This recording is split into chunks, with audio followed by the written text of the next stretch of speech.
Hello everyone, welcome to Riddhi's kitchen. Hello everyone, कसे आहात तुम्ही? मजेत ना? मजेतच राहा.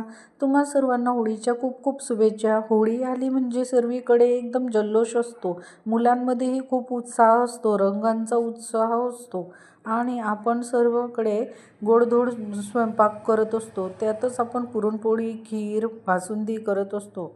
तर मी पण आज होळीनिमित्त बासुंदी बनवत आहे, ती पण रबडीसारखी. मी अगोदर 2 लिटर दूध घेतले आणि मंद आचेवर आटवून घेत आहे. त्याच्यात आता मी केसर टाकला. केसर टाकल्याने बासुंदी ही आपली मस्त पिवळसर रंग येईल आणि चवही छान येते.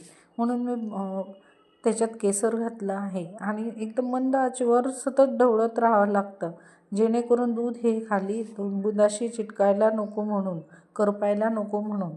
आता दूध चांगलं आपण मिक्स करत राहायचं. 10 ते 15 मिनटं असं दूध मस्त आटवून घेऊया. दूध आटवत असताना आपण काहीतरी सिक्रेट टाकणार आहोत, जेणेकरून आपल्याला बासुंदी ही रबडीसारखी बनवायची आहे. सेम रबडीसारखीच दिसेल पण आणि चव पण तशीच येईल, म्हणून आपण टाकणार आहोत. आता मी सगळे ड्रायफ्रूट्स माझ्याकडे जेवढे जेवढे अवेलेबल होते तेवढे मी मिक्सरला बारीक करून घेतलं. माझ्याकडे काजू, बदाम, पिस्ता होते. तुमच्याकडे जेवढे ड्रायफ्रूट्स असले तुम्ही तेवढे बारीक करून टाकू शकता. ड्रायफ्रूट्स हे बारीक करण्याचा हेतू एकच की आपल्याला जी बासुंदी बनवायची ती घट्ट बनवायची आहे आणि आपण जर असं बारीक करून टाकलं तर बासुंदी ही घट्ट होण्यास मदत होते. आता तुम्ही बघा किती छान दाटसरपणा आला दुधाला. आपण नुसते ड्रायफ्रूट्स टाकले तरीही.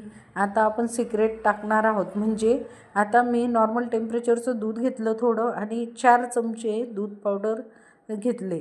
तुम्ही कुठल्याही ब्रँडचं दूध पावडर यूज केलं तरी चालणार आहे. दूध पावडर टाकल्याने आपल्याला बासुंदी ही एकदम मस्त, म्हणजे कमी वेळात घट्ट अशी होणार आहे. आता हे दोघं चांगले मिश्रण मिक्स करून घेऊया, जेणेकरून एकही लंग्स राहायला नको. दूध हे जास्त गरमही नव्हतं आणि जास्त थंडही नव्हतं.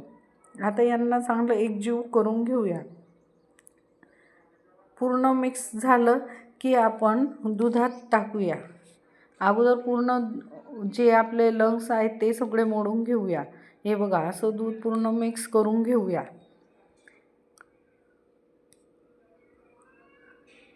दूध मिक्स झालं, दूध पावडर आणि दूध मिक्स झालं की आपण आता याच्यात दूधमध्ये टाकूया आणि पूर्ण मिक्स करून घेऊया. दुधात पूर्ण दूध पावडर हे मिक्स व्हायला हवं, म्हणून पूर्ण मिक्स करून घेऊया.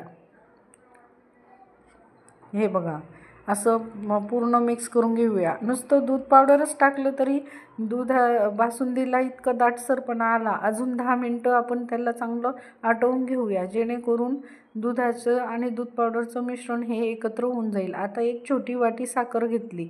तुम्हाला जेवढी साखर घालायची तुम्ही घालू शकतात. मी कमी गोड खाते म्हणून, आमच्या घरात सर्वच कमी गोड खाता म्हणून आम्ही कमी साखर वापरली. तुम्हाला जर जास्त घालायची असेल तर तुम्ही घालू शकता. आता साखर ही चांगली वितळून घेऊया.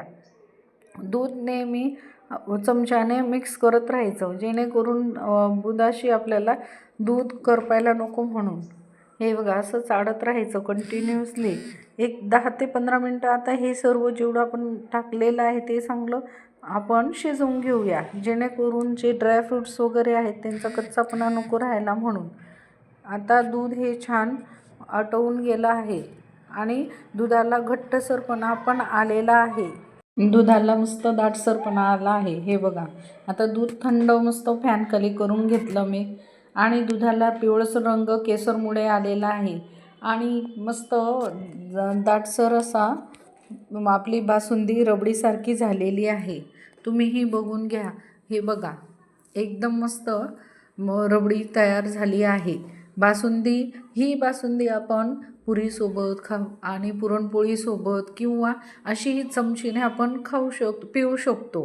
आमच्या घरात सर्वांनाच ही बासुंदी खूप आवडते. तुम्हाला कशी वाटली आजची माझी रबडी बासुंदी रेसिपी आवडल्यास रिद्धीज किचनला लाईक करा, सबस्क्राईब करा आणि शेअर करा. धन्यवाद. या मग तुम्ही ही बासुंदी खायला.